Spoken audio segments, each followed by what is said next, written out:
Hi, I'm Tyler Simone, and this is the Happily Self-Conscious podcast, the show where it's cool to be self-conscious. As a personal development enthusiast, I love to learn how I can become better in all areas of life, and I want to share with you transformative tips and tricks to help you also become your best self.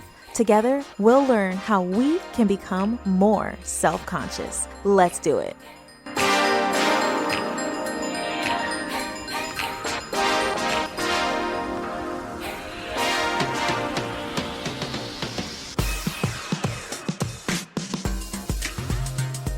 Welcome to episode number 20 of the podcast. Whether you are getting ready for the day, winding down for the day, or maybe you're in the middle of the day, I hope it's been a great one for you. Today's topic is super interesting. It's captivating and eye-catching, pun intended. A topic that is often overlooked, but it holds a lot of power in our daily interactions. It is the art of maintaining eye contact. Eye contact falls under the umbrella of nonverbal communication, which is how information is shared without using words, of course.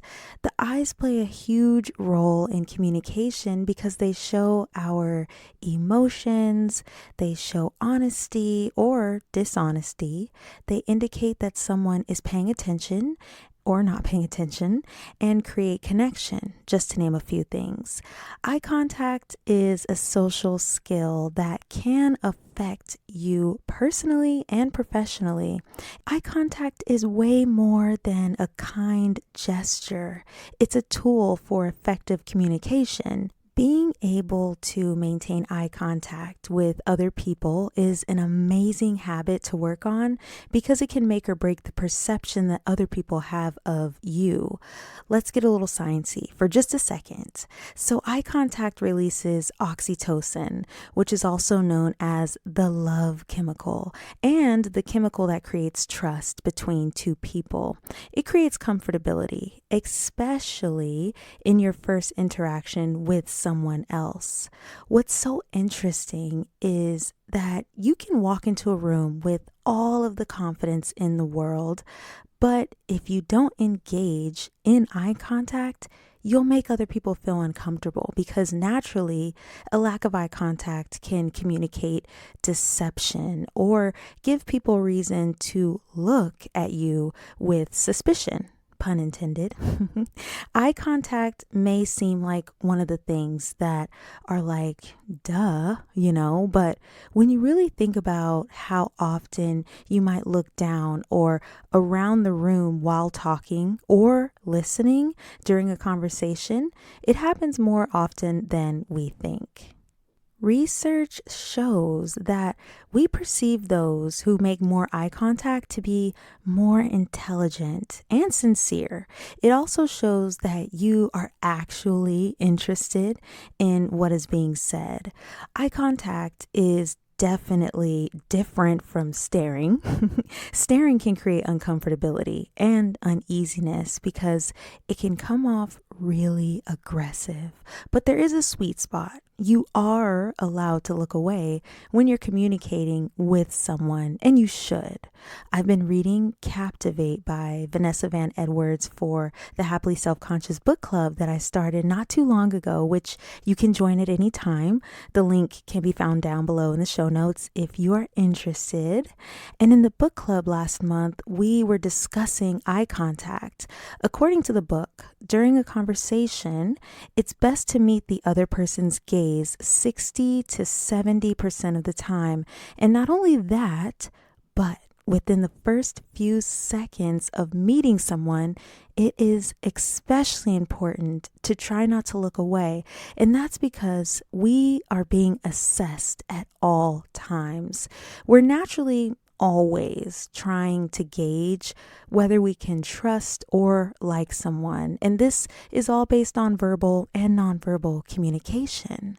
Fun fact, we make a judgment about whether we believe, like, or can trust someone in the first 2 seconds of meeting them, and we rarely ever change our judgment. Isn't that crazy? It makes you want to get good at first impressions because they're so important. When you look someone in the eyes, you are letting the other person know that they matter and what they're saying matters. It can be so impactful that it can actually move people to tears when done for an extended period of time. It makes you memorable because the other person remembers how attentive you were during your interaction. It's sad to say, but nowadays everyone is moving so fast at 100 miles a minute, not taking a moment to acknowledge one another. So when someone is actually paying attention, it can be really meaningful. In my experience, I do find those who engage in eye contact to be people that I don't mind continuing to hold a conversation with because it feels comfortable. I've also found that when giving eye contact to someone who is giving a speech of some sort, for example, they tend to give it right back consistently.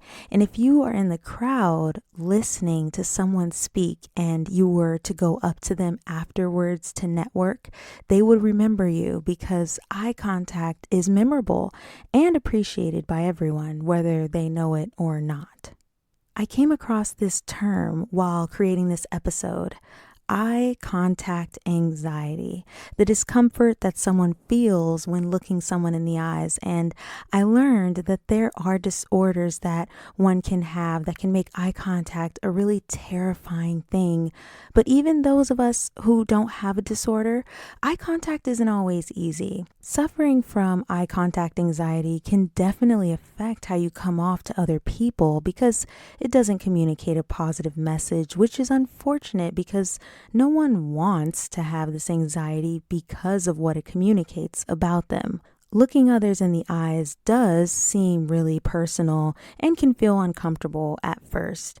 I've definitely felt that anxiety before, and not as much anymore because I try to practice eye contact as much as I can, but getting over that hump, it's been a process, but I find that it does get easier with time. I have gathered some tips for maintaining eye contact to improve your social interactions. So the first tip is to use the triangle method. The triangle method is a technique that you can use to maintain eye contact without staring too much at the eyes. One version of this can be used for professional situations, and the other can be used for personal situations when you're in a flirty mood. In a professional situation, look at one eye, look up between the brows or at their forehead area, and then down at the other eye. And in a personal flirty situation, you would look at one eye, down at their mouth, and then back up to the other eye. You want to make sure that you don't use the personal version of this, when doing an interview or something professional, because that would communicate the wrong message. But this method works because you are staying engaged without appearing too aggressive by fixing on the eyes. And when it comes to the personal version, looking at the lips is definitely flirty and you just might get a kiss. The next tip is to gaze at one eye and then the other, back at the other eye, and so on. Staring at one eye the entire time could be off-putting because it's a little intense, but slowly going from one to the other makes things a little less intense for you and for them. You can also look at a spot on their face that is near the eyes. So maybe you look right in between their eyes or at one of their eyebrows. Depending on how close you are to them, this is not likely to be noticeable. In my opinion, looking at their nose might be a little obvious if you're pretty close, and that may come off a little odd. And another tip would be to look away at natural points in the conversation. I discovered this tip on thescienceofpeople.com.